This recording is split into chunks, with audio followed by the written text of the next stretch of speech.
संविधान दिवस विशेष क्यों सिर्फ डॉक्टर आम्बेडकर को ही संविधान निर्माता कहते हैं? जानिए 5 कारण। भारत का संविधान लिखने का श्रेय सिर्फ डॉक्टर आम्बेडकर को ही क्यों दिया जाता है?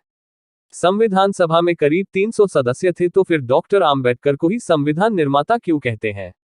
इस लेख में आगे मैं आपको ऐसे 5 कारण बताऊंगा जिन्हें जानने के बाद आप ये समझ जाएंगे कि क्यों डॉक्टर आम्बेडकर को ही संविधान निर्माता कहा जाता है। 26 नवंबर को हमारे देश में संविधान दिवस मनाया जाता है। ऐसा इसलिए क्योंकि 26 नवंबर 1949 को ही भारत का संविधान बनकर तैयार हुआ था।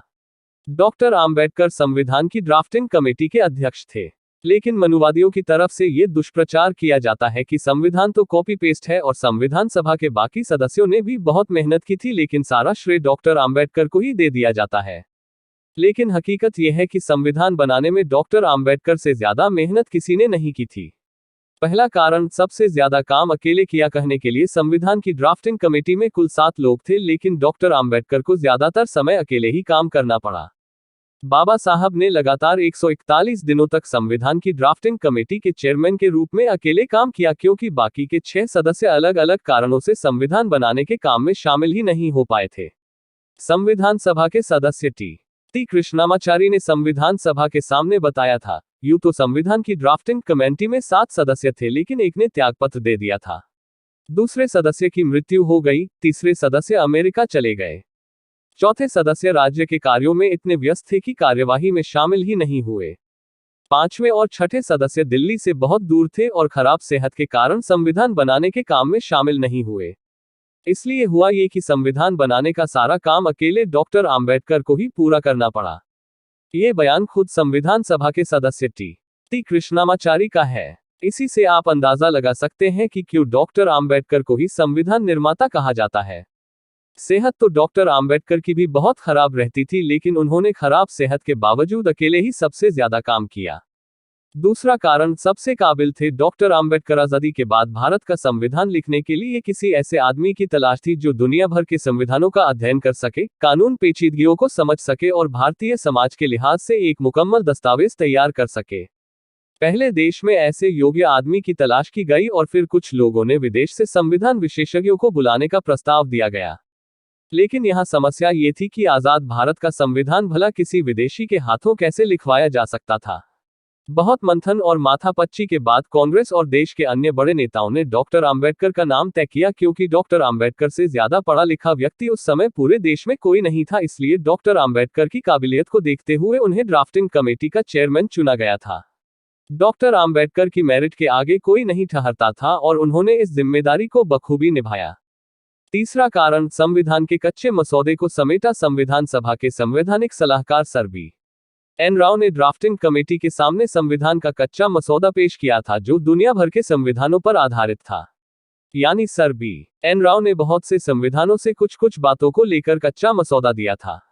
डॉक्टर आम्बेडकर ने इस कच्चे मसौदे का अध्ययन किया, उसमें से अच्छे अनुच्छेदों को चुना, उनकी व्याख्या की और उसे समेटने का काम किया। इस तरह डॉक्टर आम्बेडकर ने अपनी काबिलियत से एक न सिर्फ कच्चे मसौदे को समेटा, बल्कि दुनिया भर के संविधानों और कानूनों का अध्ययन कर कई अच्छी बातें भारतीय संविधान में शामिल की। कड़ी मशक्कत के बाद उन्होंने एक मुकम्मल दस्तावेज तैयार किया। संविधान के कच्चे मसौदे को समझाते हुए 17 दिसंबर 1946 को डॉक्टर आम्बेडकर ने 3310 शब्दों में अपना पहला भाषण दिया था। इस तरह डॉक्टर आम्बेडकर ने अपनी काबिलियत से एक न सिर्फ कच्चे मसौदे को समेटा, बल्कि दुनिया भर के संविधानों और कानूनों का अध्ययन कर कई अच्छी बातें भारतीय संविधान में शामिल की। कड़ी मशक्कत के बाद उन्होंने एक मुकम्मल दस्तावेज तैयार किया। संविधान के कच्चे मसौदे को समझाते हुए 17 दिसंबर 1946 को डॉक्टर आम्बेडकर ने 3310 शब्दों में अपना पहला भाषण दिया था।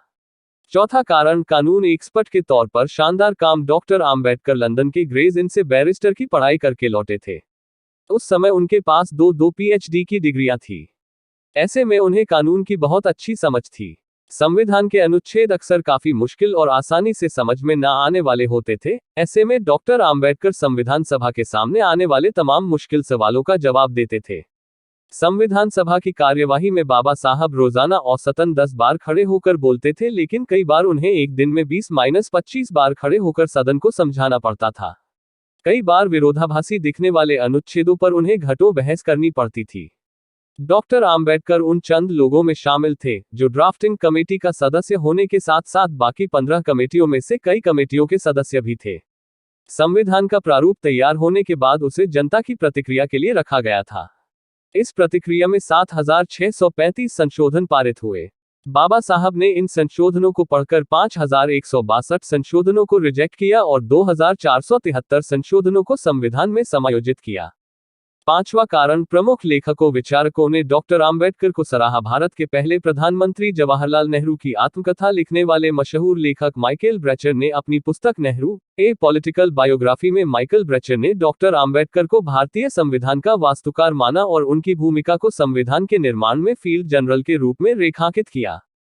डॉक्टर आम्बेडकर की जीवनी लिखने वाले क्रिस्तोफ जाफरलो अपने पुस्तक में लिखते हैं कि हमें ड्राफ्टिंग कमेटी की भूमिका का भी एक बार फिर आकलन करना चाहिए। यह कमेटी सिर्फ संविधान के प्रारंभिक पाठों को लिखने के लिए जिम्मेदार नहीं थी, बल्कि उसको यह जिम्मा सौंपा गया था कि वह विभिन्न समितियों द्वारा भेजे गए अनुच्छेदों के आधार पर संविधान का लिखित पाठ तैयार करे, जिसे बाद में संविधान सभा के सामने पेश किया जाए। सभा के समक्ष कई मसौदे पढ़े गए और हर बार ड्राफ्टिंग कमेटी के सदस्यों ने चर्चा का संचालन और नेतृत्व किया था। अधिकांश बार यह जिम्मेदारी आम्बेडकर ने ही निभाई। इसी तथ्य को रेखांकित करते हुए प्रमुख समाजशास्त्री प्रोफेसर गेल ओवेट भी लिखती हैं कि संविधान का प्रारूप तैयार करते समय इस तरह बाबा साहब ने 2 साल 11 महीने और 18 दिन में भारत को एक ऐसा संविधान बनाकर दिया जो जाति, लिंग, भाषा, क्षेत्र और धर्म के आधार पर कोई भेदभाव नहीं करता। एक ऐसा संविधान जो हर किसी को समानता, स्वतंत्रता और बंधुता का पाठ पढ़ाता है।